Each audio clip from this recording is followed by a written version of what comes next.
खालसा वाहिगुरू जी की फतेह। सचियार सिख बैठे गुर पास, गुरु दे कोल ओ सिख बैठदे ने जिन्हां नूं गुरु दे नाल प्यार है, गुरु दे नाल प्रीत है, गुरु दे नाल लगाव है, गुरु दे नाल जिन्हां दे हिरदे दे विच प्रेम है, शरदा है, भावना है। मन जोड़ो, आत्मा परमात्मा दे चरणां विच लवलीन हो सके। गज के उच्चे स्वर विच एक दफा आखो सतनाम श्री वाहिगुरू। बा कमाल सुंदर अंदाज विच भाई साहब जी कीर्तन सरवण करा के गए ने। गुरु दे दवार ते आके महाराज जोर पा रहे ने कि आत्मा जाग जाए, हर कीर्तन में जागना। मुराद यह है कि हर कीर्तन दे अंदर मनुख दी जो आत्मा सुत्ती पई है, अगर गुरु दे दवार ते भी आके सुत्ती रह गई तो इत्थे बैठना भी व्यर्थ चला जाता है। तो एक परिपूर्ण परमात्मा ही है जिस दे नाल मनुख दी ये आत्मा लवलीन होवे, तो लवलीन होने तो इसकी बिरती जो है संत वाली बने, तो फिर संत तो परमात्मा का ही रूप हो सकता है, क्योंकि मन है। तो मन की जो अवस्था है ये चाहे इसनों जिस पासे मर्जी लगा लो, अगर यही मन चाहे तो मनुख बदमाश भी बन जाता है। अगर यही मन है तो यह गुरु दे नाल एक होके उस प्रभु दे नाल ये संतोखी होके संत भी बन जाता है। तो यह कथन भाई नंदलाल जी गुरु गोबिंद सिंह महाराज जी दे चरणों दे आशिक नंदलाल कहते ने कि एक परमात्मा ऐसे जिस परमात्मा नूं मिलन दे नाल ये मनुख बाकी तमाम दुनिया दियां रंगतां तेनों नहीं पाते। बगैर इश्के खुदा हेच इश्क कायम नेस्त, बगैर इश्के बगैर आशके मौला हामा सेना पिंदा। परिपूर्ण परमात्मा दे नाम तो बगैर दुनिया दियां तमाम जितनियां होर चीज़ां ने ये सब फना हो जाने वालियां ने।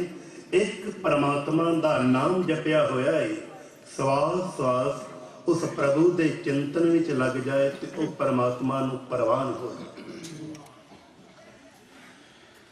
बड़ी सुंदर कविता पढ़ के गए ने नौजवान कि गुरु गोबिंद सिंह महाराज जी दे बच्चों की शहादत माँ ने और दादी ने जब तोरे, जब पिता गुरु गोबिंद सिंह महाराज समक्ष आनंदपुर का किला छड्या, उस वक्त का वह सीन कैसा होएगा ये ते आप परिपूर्ण परमात्मा जानदा।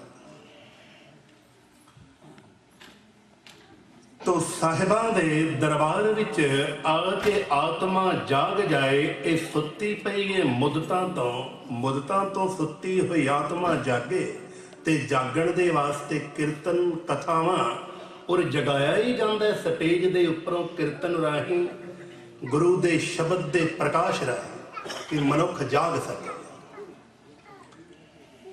ये आत्मा अनंत समय तो जो खोई पई है, आनंद खेड़ियां दे अंदर ये भुल्ली पई है परमात्मा नूं। हे मेरी जिंदे भुल्लड़िए होइए गवारीए, मूर्खने समझ प्रभु दे जागते, प्रभु दे कीर्तन दे नाल जाग। ये आत्मा उठ सके तो ये परमात्मा च एक हो सकती है।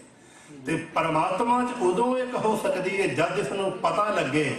कबीर साहब कहते हैं कि आत्मा परमात्मा च लीन हो, कहो कबीर जेह राम की अंश। अगर जे राम परिपूर्ण परमात्मा की अंश है ਤੇ ਅੰਸ ਨੂੰ ਚਾਹੀਦਾ ਕੀ ਹੈ? ਇੱਕ ਕਰਤੇ ਚ ਇੱਕ ਪ੍ਰਭੂ ਚ ਲਵਲੀਨ ਹੋਣਾ। ਤੇ ਇੱਕ ਮਨ ਹੀ ਹੈ ਜਿਸ ਤਲ ਦੇ ਉੱਪਰ ਮਨੁੱਖ ਜੀਵਦਾ, ਕਿਉਂਕਿ ਇਸ ਦੇ ਹੀ ਕੋ ਸਿਮਰੈ ਦੇ ਲੋਚਦੇ ਪਏ ਨੇ। ਹੁਣ ਦੇਵਤੇ ਦੇ ਕੋਲ ਤਨ ਤੇ ਹੈ ਪਰ ਮਨ ਨਹੀਂ, ਪਛਤਾ ਰਿਹਾ ਹੈ। ਤੇ ਇੱਕ ਮਨੁੱਖ ਦੁਨੀਆ ਤੇ ਵਾਹਿਦ ਹੈ ਜਿਸ ਨੂੰ ਪਰਿਪੂਰਨ ਪਰਮਾਤਮਾ ਨੇ ਤਨ ਵੀ ਦਿੱਤਾ ਹੈ, ਮਨ ਵੀ ਦਿੱਤਾ ਹੈ। ਔਰ ਕੋਈ ਪਸ਼ੂ ਬਿਰਥੀ ਨਹੀਂ ਦਿੱਤੀ ਇਸ ਨੂੰ, ਬਿਰਥੀ ਦਿਮਾਗ ਦਿੱਤਾ ਹੈ, ਬ੍ਰੇਨ ਦਿੱਤਾ ਹੈ। ਤੇ ਜਿੱਥੇ ਇਸ ਨੂੰ ਦਿਮਾਗ ਦਿੱਤਾ ਹੈ, ਪਰਿਪੂਰਨ ਪਰਮਾਤਮਾ ਨੇ ਸਰੀਰ ਦਿੱਤਾ ਹੈ, ਉੱਥੇ ਸੋਚਣ ਦੇ ਵਾਸਤੇ ਮਨ ਵੀ ਦਿੱਤਾ ਹੈ। ਤਾਂ ਇਸ ਨੂੰ आलम विद्वान बहादुर शाह जफर इंज करके बयान करता है, बनाया ऐ जफर खलक ने कब इंसान से बढ़कर। परमात्मा ने मनुख तो बदार, मनुख तो बिना किसी नूं ऐसी शक्ति, ऐसी सोचन पुनः नहीं दिता कि इसे हद तक सोच सके। बनाया ऐ जफर खलक ने कब इंसान से बढ़कर, जिन को मलक को परी को देव को हूरे गिल्ले मां को। इन्हों तो इलावा परमात्मा ने ये सारियां नूं वो तौफीक नहीं दिती जो बंदे नूं तौफीक बख्शी कि यह परमात्मा एक हो सके, परमात्मा ही हो जाए, परमात्मा का रूप ही हो जाए। गुरु गोबिंद सिंह महाराज जी ने जब दसम ग्रंथ नूं पढ़िया जाए तो उन्होंने जीवन गाथा के अंदर साहिब आप जिक्र कर रहे हैं, चुभी ही रही सुरत प्रभ चरणन मह।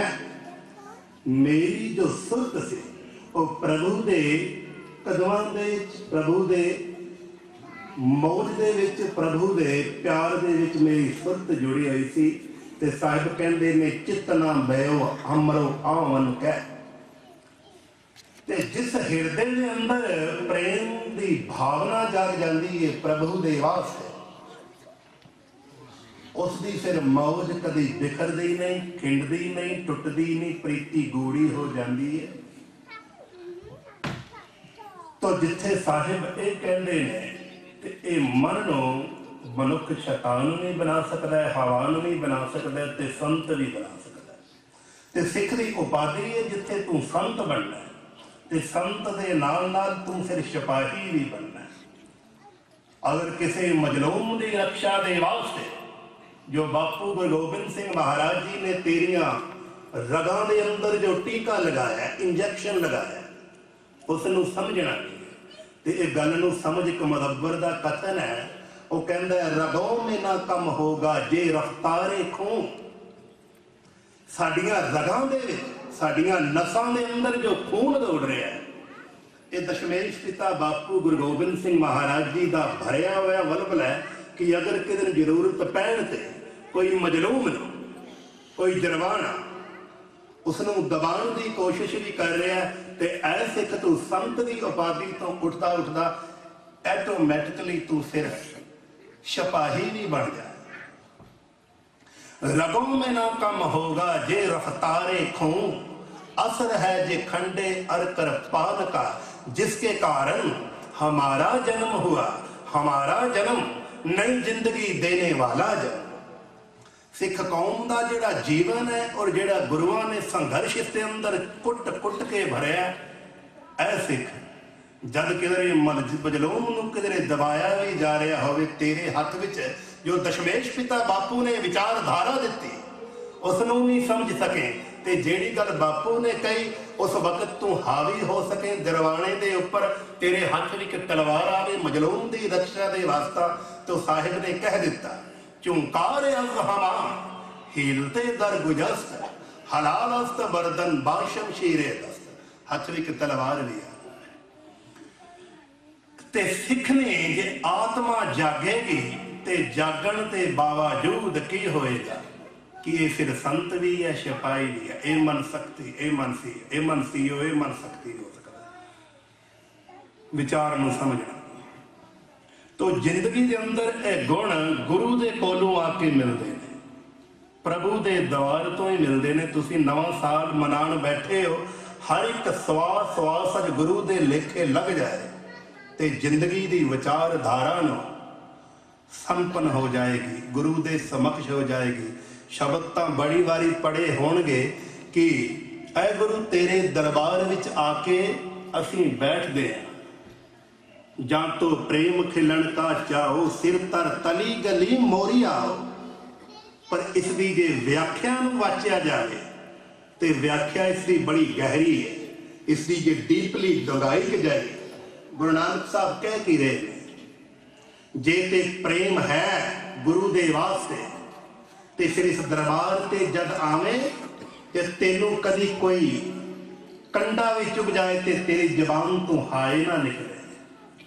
तेरा शीस अगर कटिया भी जाए, धड़ तो भी जुदा हो जाए, ते बाबा दीप सिंह जी की तरह मैदान के अंदर एक शीस तेरा हाथ से भी होवे ते दूसरे हाथ दे नाल तू खंडा जूझदा होया दुश्मनां दे आहू लांदा होवे ते ऐसी हाजरी, ऐसी शहादत, ऐसा प्यार प्रेम गुरु दे दरबार विच कबूल हो जाता है, गुरु नूं परवान हो जाता है। तो प्यार सहित सबजैक्ट ये होर ने, पर वक्त गुजर जाता सैकंडां दे विच, घंटियां दे विच, और आप नवा साल मनान बैठे हो। और जितने भी हो अपना सास सास गुरु दे लेखे लाओ कि महाराज सारियां दियां बैठियां हाजरियां जो हन प्रभु दे दवार ते, प्रभु दे दर ते साडियां हाजर हो जाइए ते प्रभु नूं परवान है।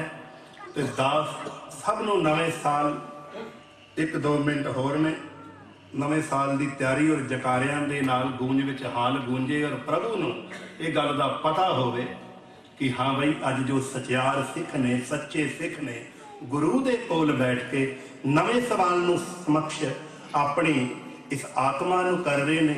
नहीं तो दुनिया ते कोई क्लब्बां विच, कोई डांसां विच और दारू दे जामां दे अंदर ही अज डोल रहे ने। पर तुसीं हो एक गुरु दे सिख ਜਿਹੜੇ अपने गुरु दे कोल बैठ के नवा साल मना रहे हो। अरदास करो कि पूरी दुनिया दे अंदर प्यार इतफाक जिथे भी सिख बैठा है सब दे लई, पंथ दे लई अरदास। और नवे साल दी बहुत बहुत मुबारकां। जो गुजर गया वो भी ठीक है, तो जो आ रहा है महाराज सब नूं खुशियां आनंद देन। तेरे दरबार की ऐ प्रभु आली निराली शान यह देखी कि सताकत भी तेरी गलियों के चक्कर काटती देखी। जकाया जिसने भी सर तेरे दरबार पे ऐ मेरे मालक, तुझे देता नहीं देखा मगर झोली भरी देखी। वाहिगुरु जी का खालसा।